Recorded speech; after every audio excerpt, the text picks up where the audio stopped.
குருவே சரணம், குருவே துணை. இறைபக்தி டிவி பார்வையாளர்களுக்கு என்னுடைய முதல் வணக்கம். இன்றைய நாளில் ஒரு அருமையான தகவல். இன்றைய நாள் குரோதி வருடம், தமிழ் மாதம் வைகாசி 1ஆம் நாள். இன்றைய நாளினுடைய சிறப்பு விஷ்ணுபதி புண்ணிய காலம் என்று சொல்லக்கூடிய ஒரு முதல் நாள்.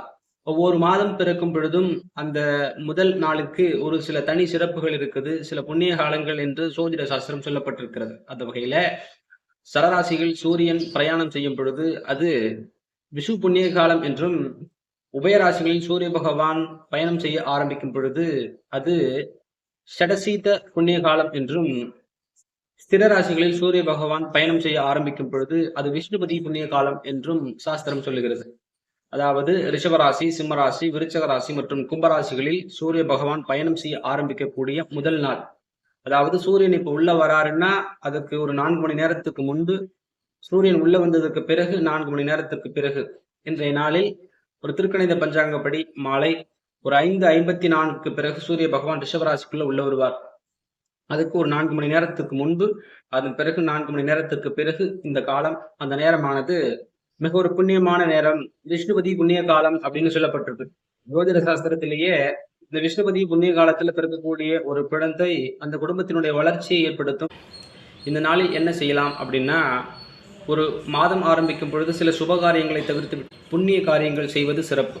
அந்த வகையில் இன்றைய நாளில் கட்டாயம் ஒரு பெருமாள் கோயிலுக்கு, ஒரு மகாவிஷ்ணுவினுடைய அவதார கோயிலுக்கு சென்று கோயிலை பிரதிஷ்டையாக 9 முறையோ அல்லது 27 முறையோ வந்து நம்மளுடைய வேண்டுதல்களை சொல்லும் பொழுது இந்த பிரபஞ்சத்தினுடைய தொடர்பு ஏற்பட்டு இந்த காலமானது புண்ணிய காலமாக நடந்து நமக்கு ஒரு நல்ல மாற்றத்தை ஏற்படுத்தும்.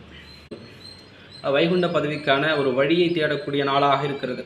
இன்று நாம் இறைவனிடத்திலே ஒரு புண்ணியம் வேண்டும் அப்படின்னு கேட்கும் பொழுது இந்த ஆன்மாவிற்கும் அந்த புண்ணியம் கிடைக்கும், நமது முன்னோர்கள் மூதாதையர்களுடைய ஆசீர்வாதம் கிடைக்கும் அப்படின்னு சொல்லப்பட்டிருக்கு. என்னென்னா, சில மூதாதையர்களுக்கு கொடுக்க வேண்டிய தர்ப்பணங்களை என்று கொடுக்கலாம். அந்த குறிப்பிட்ட நேரத்திற்குள்ளே நாம் செய்யக்கூடிய சில தானங்கள் நமக்கு மிகப்பெரிய புண்ணியமாக வரும் அப்படிங்கிறதா இதனுடைய சூட்சமம்.